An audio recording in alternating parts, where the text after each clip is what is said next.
Halo, assalamualaikum warahmatullahi wabarakatuh. Selamat jumpa kembali dengan saya anak-anakku sekalian bersama Suhardin Hadudin Channel. Pada kesempatan ini kita akan membahas pembelajaran sains tentang alat reproduksi pada pria. Alat reproduksi pada manusia ini ada dua, ada pria dan ada wanita, dan memiliki perbedaan yang menyolok. Nah, pada kesempatan ini akan kita ulas lebih detail tentang ciri kelamin sekunder pada pria. Kemudian kita akan melihat proses spermatogenesis pada pria. Setelah itu kita akan mengkaji pembagian alat kelamin pada pria dan juga bagian-bagian secara khusus dari alat kelamin pria ini.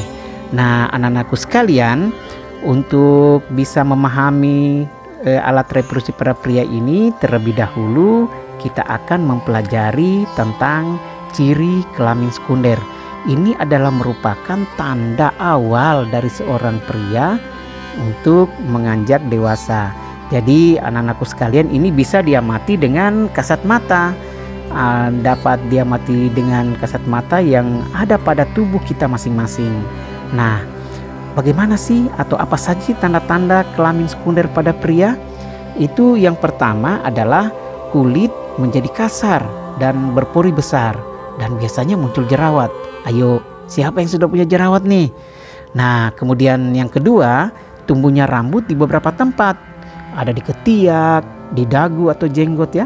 Ada di bibir atas atau biasa disebut kumis dan sekitar kemaluan. Tapi jangan malu. Kemudian nada suara makin keras atau berubah. Ada lagi nih, nampak otot yang menonjol. Dada bidang dan bahu menjadi rata. Nah, jadi gentle kan? Kemudian ada biasanya kita lihat tumbuhnya atau munculnya jakun. Nah, inilah tanda-tanda dari kelamin sekunder pada pria. Nah, anak-anakku sekalian, jika ada kelamin sekunder, tentu ada kelamin primer, bukan? Nah, kelamin primer pada pria ini sangat identik, sehingga prosesnya pada pria itu disebut dengan spermatogenesis. Nah, spermatogenesis ini sesuai dengan namanya, ini identik sekali. Jadi kalau kita dapat mengartikan secara harfiah bahwa spermatogenesis ini sebenarnya merupakan proses pembentukan sperma, dan proses pembentukan sperma ini terjadinya di testis sehingga menjadi sel-sel yang sudah matang. Dan kalau sudah matang, anak-anakku sekalian, sperma ini harus keluar dari tubuh. Dan biasanya lelaki yang belum menikah ini akan mengalami mimpi basah, dan ini merupakan keluarnya cairan mani yang tidak sengaja. Nah, anak-anakku sekalian, sebenarnya bagaimana sih proses pembentukan spermatogenesis itu? Nah, dimulai dari terbentuknya spermatogonium yang bersifat diploid, artinya 2N, itu penuh dari sifat kedua induknya. Nah, ini terjadi di testis. Kemudian spermatogonium akan berkembang menjadi spermatosit primer yang masih bersifat diploid, dan ini akan membelah yang pertama kali secara meiosis, menghasilkan dua sel spermatosit sekunder yang sudah bersifat haploid, artinya dia ini separuh dari sifat-sifat induknya. Kemudian spermatosit sekunder ini akan membelah masing-masing menjadi dua sel. Nah, sehingga jumlahnya menjadi 4. Hasil daripada pembelahan ini disebut dengan spermatid, dan ini juga haploid, artinya separuh dari sifat induknya. Inilah yang menjadi cikal bakal proses pembentukan sel sperma atau biasa dikenal dengan spermatozoa. Ini ada 4 sel, bukan? Nah, anak-anakku sekalian, itulah bagaimana proses spermatogenesis terjadi. Nah, dari hasil penjelasan tadi, kita sudah bisa menganalisa tentang apa sih sebenarnya ciri spermatogenesis itu. Nah, yang pertama tadi, spermatogenesis itu kan merupakan pembentukan sperma. Dari namanya saja mirip-mirip, bukan? Nah, kemudian pembelahannya ini adalah pembelahan meiosis dan terjadi sebanyak 2 kali. Tempat terjadinya, iya betul sekali, di testis. Kemudian dalam prosesnya di hasil akhir itu terdapat 4 sel sperma atau spermatozoid.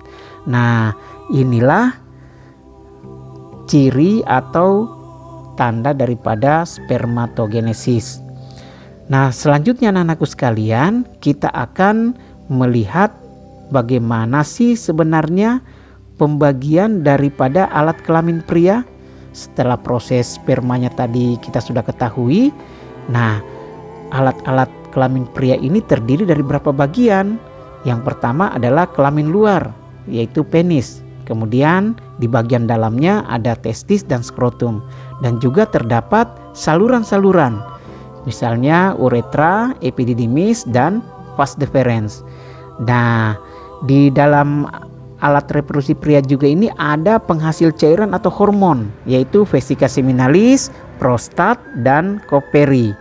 Nah, itulah pembagian secara utuh daripada alat kelamin pria. Nah, sekarang kita lihat secara mendetail, secara khusus tentang alat-alat kelamin ini dan apa sih fungsi sebenarnya daripada alat-alat kelamin yang merupakan pembagian-pembagiannya tadi. Nah, yang pertama itu penis. Penis ini merupakan alat kelamin luar yang berfungsi sebagai organ reproduksi luar dan saluran yang merupakan saluran kencing atau mani.